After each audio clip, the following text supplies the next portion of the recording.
Hello everyone, today I'm going to be checking out Mylapore South Indian, which specializes in vegetarian South Indian food, and in fact, the whole restaurant serves all vegetarian dishes. I love myself some Indian food, and I know on my channel I haven't done a lot of vegetarian food, so I thought it would be good to just spice up the variety, so let's just go check it out now.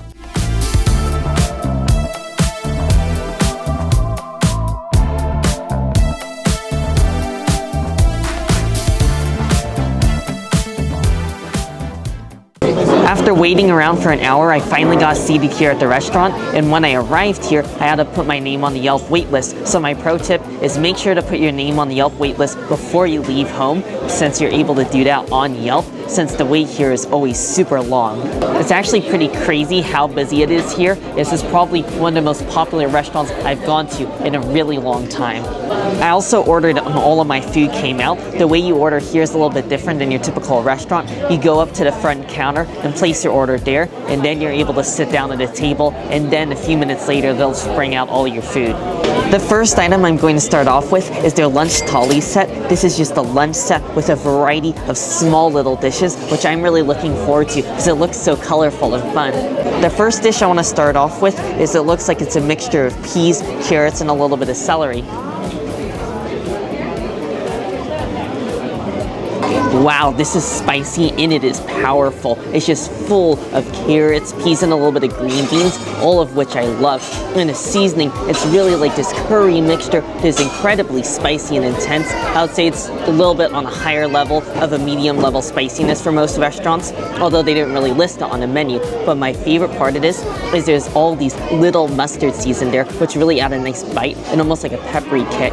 The next one I'm gonna get is this yellow potato curry. At least that's what it looks like. And I'm also gonna try this little cracker with it as well, because I'm actually not super sure how you're supposed to eat this food, because they also give you rice and this cracker, but I guess you just eat it with both of them.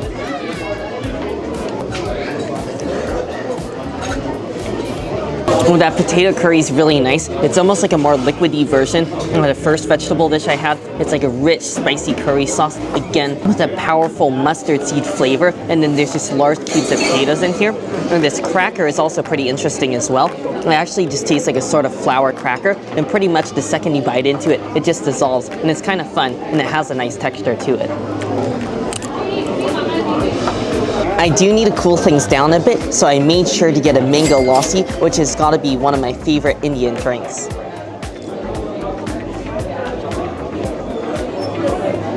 Oh, that is delightful, and I already feel so much more cooled down. You just got a nice sweet and fruity flavor from all the natural mangoes used in there, and it's also got a really nice body and thickness to it because of all the yogurt, which also gives it a slight tang and kind of balances out some of the sweetness. And this is so satisfying. It's really nothing like having a spicy Indian meal with a little bit of mango lassi.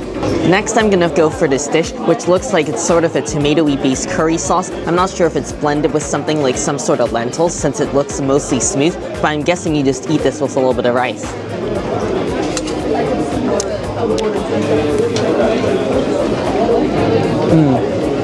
Oh, that is great. It's definitely a lot sweeter and more mild than some of the other ones, not quite as spicy.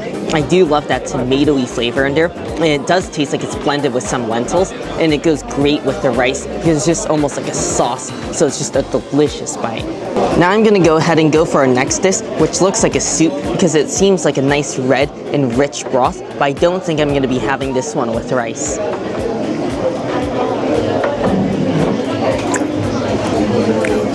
Wow, that one is completely different. It's a really light and flavorful broth. It tastes slightly spicy, and it also tastes like there's a lot of cumin in there, so I enjoy kind of the variety of spices so far. Next off, I'm gonna go for this mixture of cottage cheese and rice, and this looks pretty interesting, and I'm guessing this is something that you take a bite of with, and then you eat it with some of the other more spicy dishes, because I know this is gonna cool things down as well. Ooh, this is quite nice. I love the tanginess of the cottage cheese, and the rice just adds a little bit of texture to this as well. And I love how it goes with the other food, which is so spicy and intense, because the sourness from this really cuts through some of the more spicy flavors. Now I'm gonna go for our final dish, which I believe is a dessert, since it has a firm texture, and I'm guessing it's some sort of rice pudding.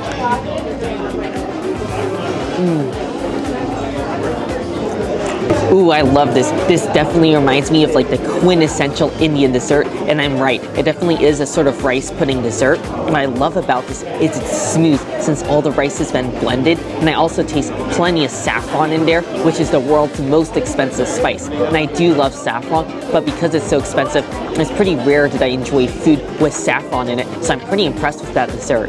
I also ordered their vegetable biryani, and this is almost like a stir-fried rice dish. It almost reminds me of like an Indian fried rice, and then it's mixed in with a whole bunch of veggies. There's a little bit of green beans in here, and let's just give this a bite. They did warn me that it is medium spicy, and it smells pretty intense.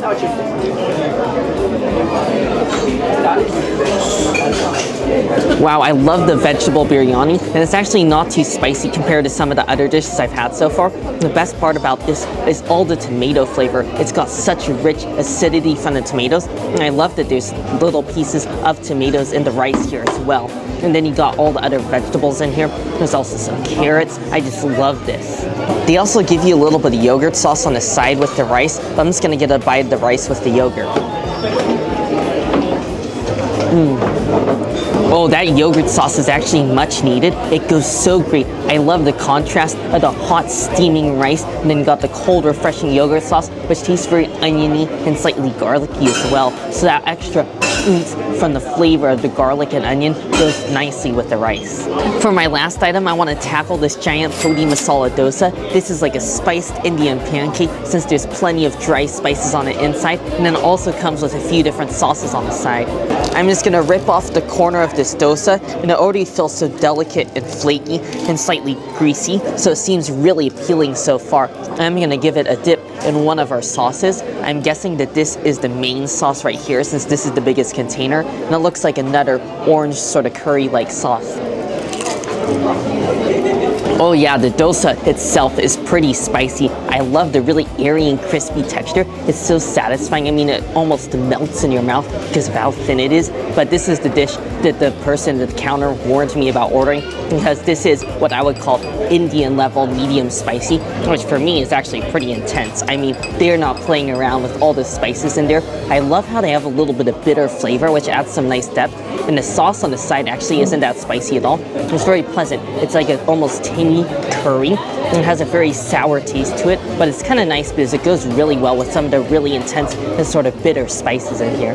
Now I'm gonna give it a taste in our other sauce, which looks like a really spicy sauce, so I'm kind of scared of it because it kind of has a reddish color to it. Wow, actually that is the best sauce I've had so far out of all the sorted sauces I've tried. That one just tastes like a sweet onion sauce. There's no spiciness at all, which I find really welcome. And it tastes like sweet caramelized onion goodness. Now I'm gonna give it a final dip in what looks to be a more of a dairy-based or perhaps yogurt-based sauce. Ooh, that is nice. I'm gonna be honest, I don't know exactly what's going on with that sauce, but it is really welcome. It's again a dairy-based sauce. I'm guessing it's sort of like a cottage cheese, because it has a little bit of graininess to it, and it does almost have a slight cheesy flavor. And I think that's very nice because again, you gotta have something to cool down this really spicy dosa. Because I mean, there's a lot of that spice filling. In fact, I'd get some more of my mango lassi. Overall, this was a great first time trying Southern Indian food. I really enjoyed the variety of spices and flavors, and the best part about it was trying all the different little dishes. In the past, I've only really had Northern Indian food with a lot of the meats and stuff, and I've also probably had a lot of Indian food in the past that's not the most authentic, but this Southern Indian cuisine was definitely the real deal. This is the authentic stuff, and I mean, I think the busyness at this restaurant really shows how good their food is. Easily, without a doubt, my favorite item is the lunch thali set. You definitely got to come here for lunch and get that set because you really get to try a lot of variety of small dishes, and that is exactly what I love, just trying a wide variety of new foods. If you're looking for the authentic Indian experience, definitely check them out, and definitely be sure to get here early, and I think you're gonna have a great meal. Anyways, as always, I really hope you all enjoyed the video. Make sure if you did to give it a like, and also make sure to subscribe, and I'll see you in the next one.